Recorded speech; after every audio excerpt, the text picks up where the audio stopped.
Olá a todos que acompanham o canal Palavra do Cristão. O tema de hoje será: Maria, a mãe de Jesus, teve outros filhos? A virgindade perpétua de Maria não faz parte apenas de um dogma católico, mas essa crença permeia todo o cristianismo clássico. Maria permaneceu virgem mesmo depois de haver sido desposada por José? O que diz a Bíblia, a tradição, os historiadores e os teólogos?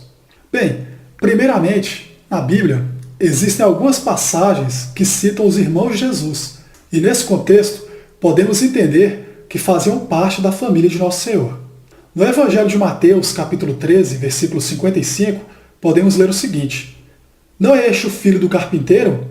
E não se chama sua mãe Maria, e seus irmãos Tiago, e José, e Simão, e Judas?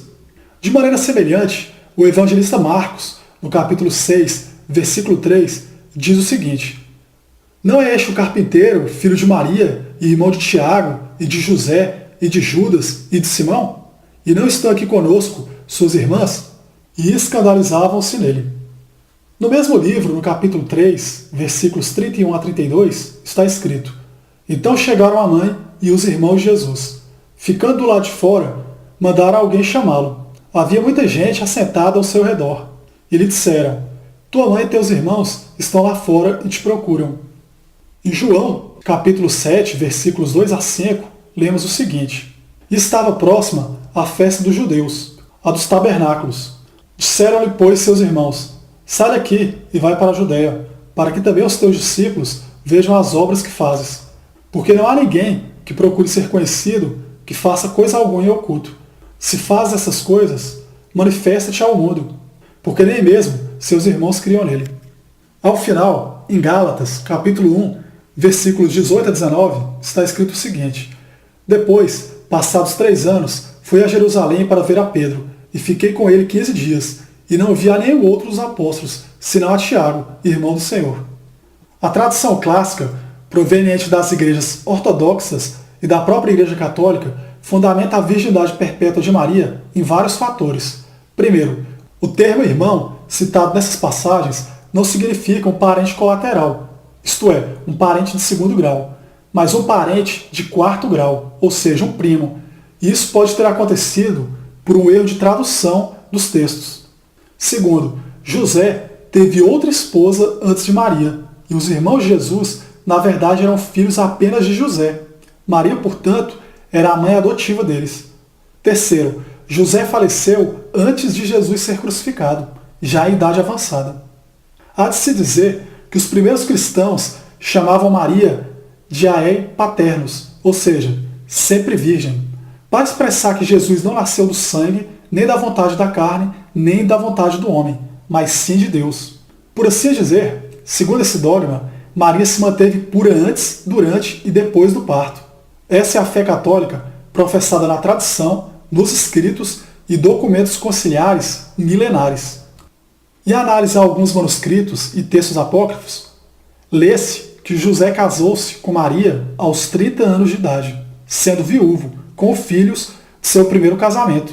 E ele foi escolhido por Deus para guardar a virgindade de Maria.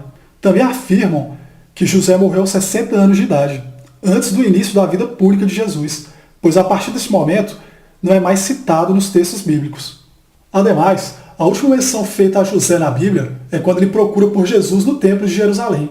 Depois disso, José desaparece das Escrituras. Mesmo durante a vida pública e o ministério de Jesus, não encontramos mais nenhuma citação sobre ele, sequer na morte ou na ressurreição de Jesus. Por isso, é muito provável que José já houvesse morrido antes que Jesus iniciasse sua vida pública. Seguindo essas considerações, naquele tempo, Jesus teria 30 anos de idade. E tendo por base os 30 anos de idade de José, quando ele se casou com Maria, ele morreu com 60 anos. O texto apócrifo, a história de José, o carpinteiro, relata que José casou-se com Maria sendo viúvo, com idade respeitável e que possuía 6 filhos, sendo 4 homens e 2 mulheres, cujos nomes eram Judas, Josetos, Tiago e Simão, e as filhas chamavam-se Lídia e Lísia.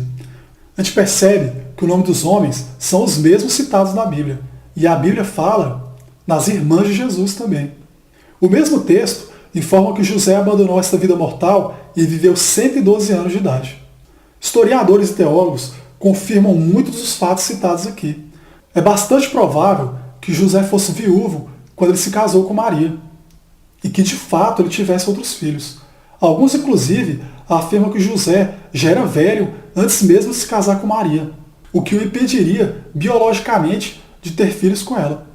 Na verdade, os primeiros questionamentos que duvidavam sobre a virgindade perpétua de Maria se iniciaram no século XVI e posteriormente com a Reforma Luterana, já que Lutero se baseava na sola scriptura, ou seja, o positivismo bíblico, no qual só se dava crédito àquilo que estava na Bíblia e rejeitava fatos históricos e também a tradição. Porém, ainda que Maria tivesse outros filhos além de Jesus, isso não descaracteriza seu status como mãe de nosso Senhor Jesus Cristo e como a escolhida de Deus e santa. Santa sim, pois ela foi separada das demais para ser incumbida de gerar aquele que traria a salvação para todos nós. E como bem disse Isabel, bendita entre as mulheres, e ave cheia de graça, como disse o anjo Gabriel, enviado do Senhor. O encargo de Maria é o maior de todos. Ela enfrentou muitos perigos, foi perseguida, tornou-se refugiada e deu à luz a Jesus e um estábulo rodeado de animais. Tempos depois, foi obrigada a ver seu filho ser crucificado, torturado e morto. Maria sofreu arduamente durante os anos em que Jesus foi considerado um criminoso, e ao final sofreu ainda mais com a morte dele. Em meus anos de caminhada, eu sempre percebi a dificuldade que muitos cristãos têm em falar de Maria. Por vezes, apenas citar o seu nome já causa desconforto no ambiente. Muitos a tratam como se fosse uma qualquer, como que o fato dela ter gerado o Filho de Deus fosse algo banal, sem qualquer crédito, e que qualquer mulher poderia ter dado à luz ao Salvador. Na verdade, Maria deveria ser o exemplo para todas as mulheres, pois ela aceitou de bom grado o encargo de gerar o Filho de Deus, e o fez com amor, dedicação e carinho, mesmo sabendo dos riscos e do futuro que o Salvador estava destinado. E ainda o risco dela ser apedrejada, pois a lei dos judeus permitia a pena de morte no caso de traição, pois ela já havia sido prometida a José. Não há como negar que ela foi o canal que trouxe Jesus a nós, que trouxe Deus ao mundo, do qual a gente pôde ver o lado humano de Deus. Jesus não nasceu de uma qualquer.